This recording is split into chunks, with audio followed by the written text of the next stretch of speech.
Hello বন্ধুরা, মৈনাক চলে এলাম নতুন একটা ভিডিওতে। আজকে এই ভিডিওতে কথা হবে জি বাংলার জনপ্রিয় ধারাবাহিক চিরদিনই তুমি যে আমার নিয়ে।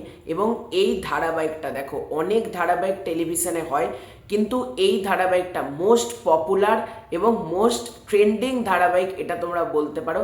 তো আজকের এই ভিডিওতে এই ধারাবাহিক থেকে একটা বড় আপডেট এসেছে। আবারও কিন্তু এই ধারাবাহিকে নায়িকা বদল হচ্ছে এবং এটা 100% অফিসিয়াল, এরকমই কিন্তু বিভিন্ন পত্রিকার তরফ থেকে যেহেতু জানানো হচ্ছে, সেই জন্য মনে হলো তোমাদের মাঝে অতি অবশ্যই শেয়ার করা দরকার। সবার ফার্স্টে তোমাদেরকে অনুরোধ করব, এই ভিডিওটা যদি তোমাদের ভালো লাগে লাইক করো, কমেন্ট করো। চ্যানেলে প্রথমবার হয়ে থাকলে চ্যানেলটাকে অতি অবশ্যই আগে সাবস্ক্রাইব করে দিও। প্রথমে দেখো, যেটা বলবো সেটা হচ্ছে ফিল্ম ইন্ডাস্ট্রি বা টেলিভিশন জগৎ বা অভিনয় জগৎটা এত সূক্ষ্ম জগৎ বা এত সূক্ষ্ম জগতে আমরা এটাকে বলতে পারি, কারণ এই জগতে কখন কি ঘটছে না ঘটছে এটা সত্যি আমাদের কারো জানার থাকে না। এবং মাঝে মধ্যে এমন কিছু জিনিস ঘটে যেটা সত্যিই কিন্তু আমাদেরকে অবাক করে। দেখো, প্রথমে তো চিরদিনই তুমি যে আমার এই ধারাবাহিকে জিতু কামালের অপোজিটে আমরা এতদিন পর্যন্ত দেখতে পেতাম দিতিপ্রিয়া রায়কে। তাদের মধ্যে এই যে একটা কন্ট্রোভার্সি, এই যে একটা মতবিরোধ, সেখান থেকে দিতিপ্রিয়া রায় ধারাবাহিকটা ছেড়ে দেন এবং তার জায়গায় সেই চরিত্রটাকে রিপ্লেস করে হচ্ছে শিরিন পাল। একেবারে নতুনভাবে ধারাবাহিকটা নতুন মোড় নেয় কোথাও গিয়ে, এটা তোমরা বলতে পারো। তারপর গল্পে একের পর এক চমক, একের পর এক টুইস্ট কিন্তু মেকার্সরা দেওয়ার চেষ্টা করছে এবং প্রতি মুহূর্তে আমাদেরকে নতুন কিছু কিন্তু দিতে চাইছে।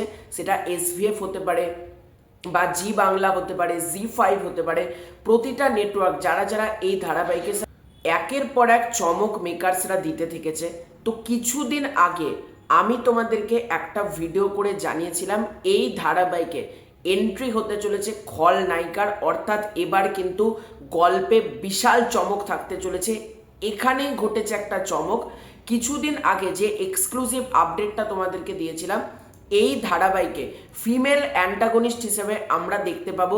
তিনি সিরিয়ালেও বেশ কিছু কাজ করেছেন, রিসেন্টলি গৃহপ্রবেশেও তিনি কাজ করেছেন, একসাথে জিতু কামালের ছবিতেই তিনি কাজ করেছেন। তার নাম হচ্ছে স্নেহা চ্যাটার্জি।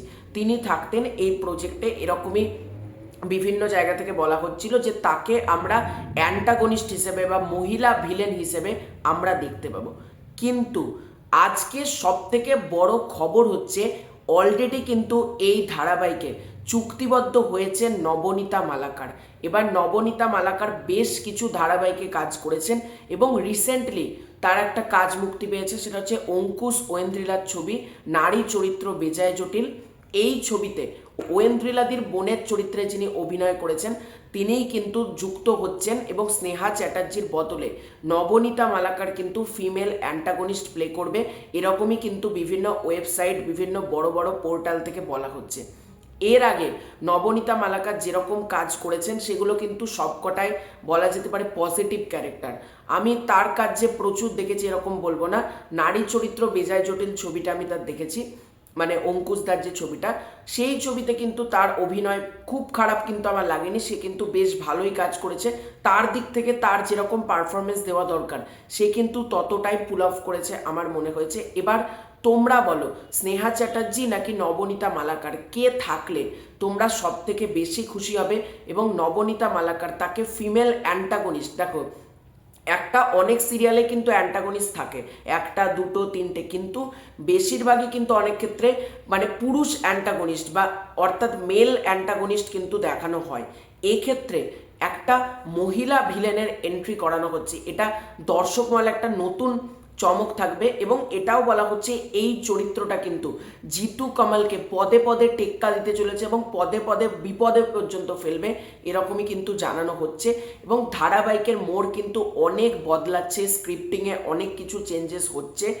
আমি খালি একটা কথাই বলবো, প্রতিটা অডিয়েন্সকে তোমরা দেখো, জি5-এ হোক, জি বাংলাতে হোক, যেভাবেই হোক তোমরা দেখো।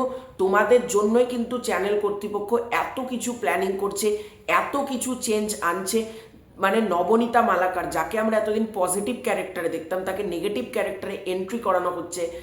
অর্থাৎ এটা নিয়ে কিন্তু অলরেডি একটা বাজ কিন্তু তৈরি হয়ে গিয়েছে বা হাইপ কিন্তু সোশ্যাল মিডিয়া একটা বিল্ড আপ হয়ে গিয়েছে।